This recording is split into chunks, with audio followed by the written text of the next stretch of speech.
तो पैदाइश ही भ्रष्टाचार से हुई है। तो जिनकी पैदाइश भ्रष्टाचार से हुई है वो भ्रष्टाचार के खिलाफ जंग लड़ेगा। नीतीश कुमार हताश है, निराश है अपने भविष्य को लेकर। वो किस मुंह से कह रहे हैं भ्रष्टाचार की बात? भारतीय जनता पार्टी भ्रष्टाचार की पैदाइश बहुत है। ये बुढ़ा लोग सठिया जाता है, अलबल बोलता है। काफी दुर्भाग्यपूर्ण है कि लालू यादव न सरकार में है न इलेक्टेड रिप्रेजेंटेटिव है।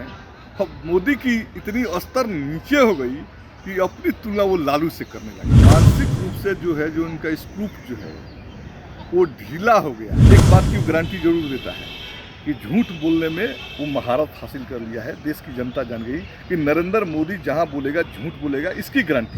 राम मांझी जो परिवारवाद को बोलते हैं, शर्म नहीं आती है। खुद के पुत्र जो है पिछले दरवाजे से मंत्री बना है।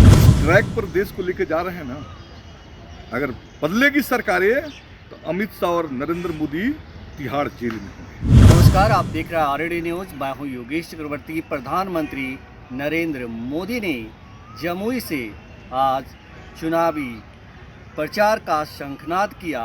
हम आपको बता दें कि इस खास मौके पर पीएम मोदी ने आरजेडी को आड़े हाथों लिया और जंगल राज और इसके बाद अपहरण उद्योग जैसे मुद्दे को उन्होंने गिनाया और कहा कि इससे बचना है तो बीजेपी को वोट दीजिए। यही नहीं, उन्होंने ये भी कहा कि हम भ्रष्टाचार के खिलाफ जंग छेड़े हुए हैं और इसी डर से लोग हमें जो है पसंद नहीं करते।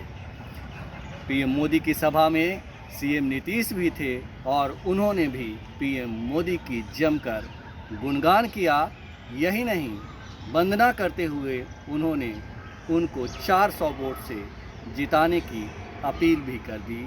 तो और ये भी सफाई दी कि हम क्यों गए थे तेजस्वी यादव के साथ और अब कभी कहीं नहीं जाएंगे। इसका भरोसा उन्होंने एक बार फिर पीएम मोदी को दिया। हमारे साथ सीपीआई के विधायक सत्येंद्र यादव जी हैं, उनसे समझते हैं, जानते हैं कि वो किस तरह पीएम मोदी के और सीएम नीतीश के पूरे भाषण को देखते हैं। सर, कैसे देखते हैं? ये नरेंद्र मोदी का दो पॉलिटिकल नैरेटिव बिहार में था, भ्रष्टाचार और परिवारवाद। भ्रष्टाचार के मोर्चा पर इलेक्ट्रोल बॉन्ड आने के बाद नरेंद्र मोदी की इस देश के अंदर पोल खुल 34 करोड़ और 34,000 करोड़ और 20,000 करोड़ दोनों मिला के 54,000 करोड़ का लूट जो इस देश के अंदर हुआ। और उस लूट के बनिस्पत जो है उनको 71 अरब की जो चंदा की जो कमाई है, इसने तो प्रमाणित कर दिया कि भारतीय जनता पार्टी जैसा भ्रष्ट और मोदी जैसा भ्रष्ट प्रधानमंत्री भारत के इतिहास में आज तक कोई नहीं है। दूसरी बात वो कहते थे कि परिवारवाद, अब तो साबित कर दिया कि भारतीय जनता पार्टी के अंदर नेताओं के, मंत्रियों संतरियों के पुत्रों पुत्रियों की संख्या अभी तक 30 हो गई। उनके रिश्तेदारों को जोड़ दे 45, 15 तो 45 हो जाता है। तो एक बड़ा हिस्सा तो अपने पुत्र पुत्रियों को दे रहे हैं। उनके जो एलआई हैं, जो बिहार फर्स्ट कहते हैं, बिहारी फर्स्ट, अब तो चिराग जी का परिवार ही फर्स्ट है और वो फर्स्ट है क्योंकि उनके यहाँ टिकट बिक रहा है। बहनोई के दे रहे हैं, अपने ले रहे हैं, बाकी को बेच रहे हैं। ये भाजपा ने जो प्रदेश अध्यक्ष बनाई, ये भी किसी के पुत्र किसी माँ के पुत्र हैं, किसी बाप के पुत्र हैं जिनका राजनीतिक संबंध रहा है। जीतन राम मांझी जो परिवारवाद को बोलते हैं, शर्म नहीं आती है। खुद के पुत्र जो है पिछले दरवाजे से मंत्री बना है। तो ये जो एनडीए जो नैरेटिव खड़ा कर रहा था भ्रष्टाचार परिवारवाद, उसका हवा बिहार में खुल चुका है। मुद्दा विहीन भाजपा बिहार के अंदर चुनाव लड़ रही है और ऐसे हालात में नीतीश कुमार जी जो उनके साथ गए और मंच पर जो मंच साझा कर रहे हैं, तो आपने पिछला दफे औरंगाबाद में आए तो उनको गिड़गिड़ाते हुए देखा और इस बार जो है वो गिड़गिड़ाने के सिवाय जो दिल के अंदर जो बात होती है, दिमाग के अंदर जो बात होती है, वो बात मुंह से निकल जाती है, वो निकल ही गए कि 400 वोट से इनको जिताइए। मतलब जो एनडीए के नेता जो है नरेंद्र मोदी जो कहते हैं उनके एलाई को उन पर भरोसा नहीं है। इसलिए नीतीश कुमार जी 400 वोट से जिताइए का आशय क्या था? आशय बहुत दूर तक था कि ये जो जुमला फेंक रहे हैं ये जुमला में सच्चाई नहीं है और नीतीश कुमार जी इसको एक्सेप्ट करने के तैयार हैं। जिस तरह से पीएम मोदी ने और नीतीश ने अपनी उपलब्धियां गिनाने के बजाय उन्होंने लालू यादव के राज 15 साल बैक चले जाते हैं कि उनको 15 साल का मौका मिला था, उन्होंने कुछ नहीं किया, जंगल राज था, अपहरण उद्योग था, इन तमाम चीज़ों को ये कह के डरा रहे हैं बिहार वासियों को कि अगर उनको वोट देंगे तो फिर वही स्थिति होगी। देखिए भाई, मोदी और नीतीश की जो राजनीति है ना, वो राजनीति के लिए आज मुद्दे नहीं है।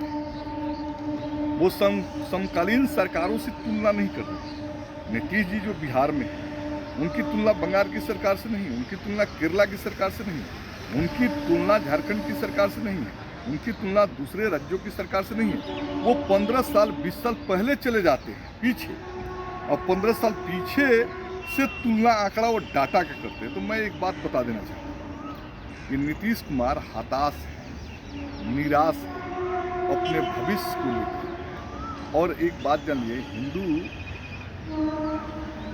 परंपरा के अंदर एक कहावत है, ये बूढ़ा लोग सठिया जाता है, अल बल बोलता है। तो नीतीश जी तो 76, 74, 75 साल के हो गए, अब तो सठिया गए हैं और मानसिक रूप से जो है, जो उनका स्क्रूप जो है वो ढीला हो गया है। तो ढीला जब स्क्रूप हो गया है तो उनको तुलना दूसरे सरकारों से करना चाहिए। मोदी जी की अपनी सरकार की तुलना चीन से करनी चाहिए, वो उनको तुलना करनी चाहिए अमेरिका से, जर्मनी से, फ्रांस से करना चाहिए। तो मोदी जी किससे अपनी तुलना कर रहे हैं? लालू यादव से। तो ये तो काफ़ी ही दुर्भाग्यपूर्ण है कि लालू यादव न सरकार में है, न इलेक्टेड रिप्रेजेंटेटिव हैं। अब मोदी की इतनी स्तर नीचे हो गई कि अपनी तुलना वो लालू से करने लगे। ये बताएं कि जिस तरह से पीएम मोदी ने कहा कि भ्रष्टाचार हम के खिलाफ हम जंग लड़ रहे हैं और इलेक्टोरल बॉन्ड को लेकर एक शब्द नहीं कहा, 80 अरब रुपया बीजेपी को मिला है। इस पर तमाम मीडिया और राजनीति जगत के लोग भी चुप हैं। कोई चुप नहीं है। आपको ये बात जानना चाहिए कि मार्क्सवादी कम्युनिस्ट पार्टी जो है इलेक्टोरल बॉन्ड के खिलाफ सिंगल पॉलिटिकल पार्टी जो सुप्रीम कोर्ट गई है। जी, वो तो आप लोगों ने लड़ाई लड़ी है और निर्णायक लड़ाई हुई। उन्होंने कोशिश की इलेक्टोरल बॉन्ड के सच देश की जनता के सामने नहीं आ गया। अब वो किस मुंह से कह रहे हैं भ्रष्टाचार की बात? भारतीय जनता पार्टी भ्रष्टाचार की पैदाइश है, और अगर भ्रष्टाचार नहीं होता तो ये नरेंद्र मोदी जैसा गया गुजरा आदमी इस देश के अंदर प्रधानमंत्री नहीं होता। तो ये भ्रष्टाचार से अलग कहाँ है? इनकी तो पैदाइश ही भ्रष्टाचार से हुई है। तो जिनकी पैदाइश भ्रष्टाचार से हुई है वो भ्रष्टाचार के खिलाफ जंग लड़ेगा। याद रखेगा नरेंद्र मोदी जी, अगर कोई उनके समर्थक सुन रहे हो तो सुन लीजिए, जिस ट्रैक पर देश को लेके जा रहे हैं ना, अगर बदलेगी सरकारें तो अमित शाह और नरेंद्र मोदी तिहाड़ जेल में होंगे। ये तो कह रहे हैं कि अभी तो 10 सालों में हमने टेलर दिखाया है, अभी तो असली चीज़ दिखाना बाकी है।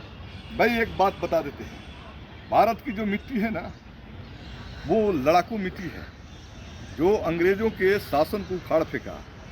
तो इनके 10 सालों के अंदर ये कह रहे हैं कि हम अभी तो टेलर दिखाएंगे, आगे क्या हो सकता है। आगे तो यही होगा कि मोदी और अमित शाह तिहाड़ जेल जाएंगे।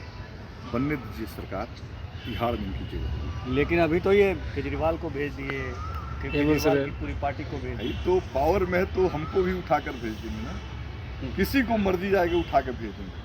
वो तो भेज ही रहे हैं, लेकिन वो भी जाएंगे।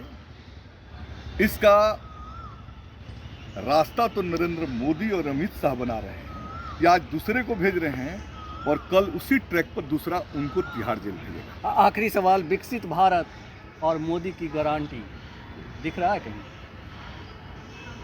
मोदी बेवकूफ़ है, मोदी बहुत बेवकूफ़ आदमी है। उसको याद नहीं है 2014 में आया तो क्या कहा, 2019 में आया तो क्या कहा, और अभी लाल किले के प्राचीर से उसने क्या किया, उसकी बात और गारंटी, एक बात की वो गारंटी जरूर देता है कि झूठ बोलने में वो महारत हासिल कर लिया है। देश की जनता जान गई कि नरेंद्र मोदी जहां बोलेगा झूठ बोलेगा, इसकी गारंटी है।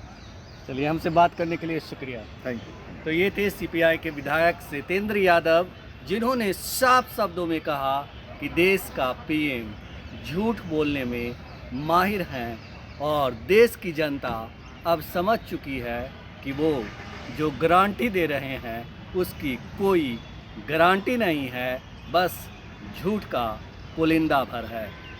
योगेश चक्रवर्ती, RAD न्यूज़, पटना, बिहार।